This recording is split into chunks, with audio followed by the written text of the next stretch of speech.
teredes conta do que acaba de pasar agora no Parlamento Galego. Son Teresa Paz, que acabo de defender en nome do grupo do BNG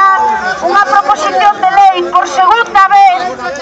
para cambiar esa lei que maltrata e altraxa os emigrantes retornados por segunda vez na súa vida, porque tiveron que marchar e agora cando volven a intentar vivir dignamente na súa terra. Quixera primeiro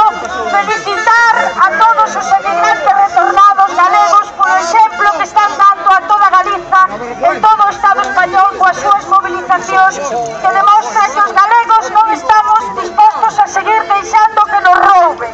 E polo tanto, animarvos a que aínda o Partido Popular, como Pedro, por segunda vez, negue a votar a favor dos cidadáns galegos a seguir loitando, porque nós seguiremos aquí en Madrid, na rúa, nas institucións, nos concellos, defendendo un trato xusto para os emigrantes retornados. Non pensamos decaer na nosa loita e esperamos seguir contando co vosso apoio, porque só o medo que vos teñen, só o medo a que os emigrantes retornados deixedes de votar o Partido Popular, aqueles que algún día o fixestes, nos fará mover. Por tanto, a seguir loitando, moito ánimo e seguiredes contando sempre co noso apoio, co apoio